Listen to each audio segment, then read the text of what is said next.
Bienvenue dans Travel, votre chronique voyage qui aujourd'hui vous emmène sur la grande île d'Afrique, Madagascar. Personne ne peut rester insensible face à la majestueuse allée des baobabs entourée d'une douzaine d'arbres de 30 mètres de hauteur.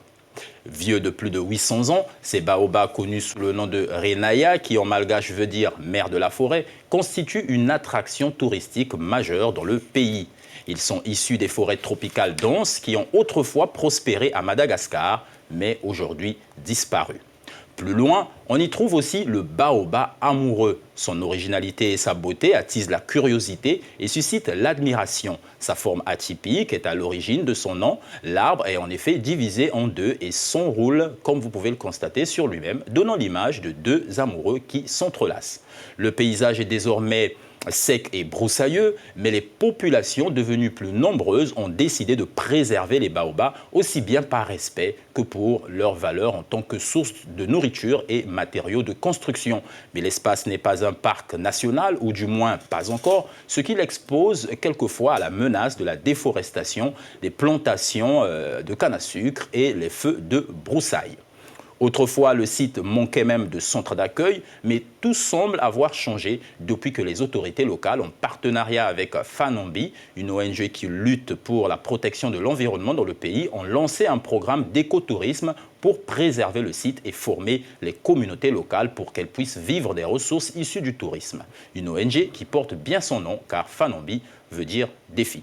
À ce sujet, nous avons en ligne Madame Ombriamana Kiana, directrice exécutive de Fanambi Global. Bonjour madame, et la première question, merci de nous rejoindre d'abord.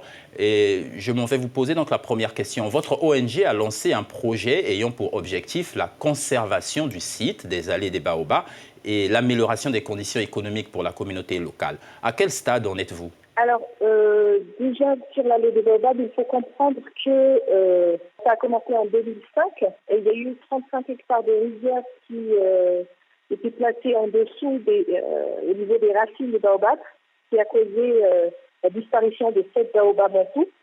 Alors, en 2010, on a commencé à faire des échanges avec la région et les comités en charge de la gestion des baobabs. Et c'est là qu'on a commencé à décider de mettre en place une aire protégée temporaire. Depuis, on a déplacé les rivières et ensuite, uniquement, on a pu se concentrer sur le développement des infrastructures sur la zone, la facilitation de l'accès à l'eau, l'eau potable et tout ce qui est formation en termes de renforcement de capacité de la communauté locale. Pour nous, c'est pas qu'un projet, en fait, c'est un programme sur plusieurs générations, puisque le changement ne vient pas en quelques années. Nous, notre objectif, c'est d'améliorer de jour en jour la situation sur la zone, sans forcément changer la culture ni avoir d'impact négatif sur les baobabs. Au départ, le site n'avait pas de centre d'accueil pour les visiteurs. Est-ce toujours le cas? Depuis un an. Au-delà d'un centre d'accueil, nous avons 10 kiosques où les gens locaux peuvent vendre leurs produits, leurs sculptures, des vanneries, certaines vanneries. Et de l'autre côté, il y a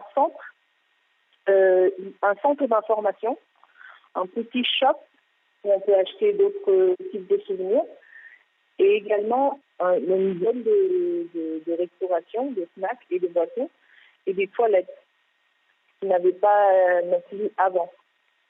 Pour la phase 2, notre objectif, c'est d'avoir des bureaux pour les autorités, dans la zone également, des écoles. Merci d'avoir été des nôtres, Madame Ombriamana Kiana. Je rappelle que Madame Ombriamana Kiana est directrice exécutive de Fanambi Global, une ONG qui œuvre dans l'écotourisme, une activité salutaire en effet, car Madagascar se présente comme la patrie des baobabs sur le continent. Sur les 9 espèces que l'on trouve dans le monde, 6 sont présentes sur la grande île. L'arbre imposant peut faire plus de 7 mètres de diamètre et vivre plus de 1500 ans. Voilà pour l'essentiel dans ce numéro Travel.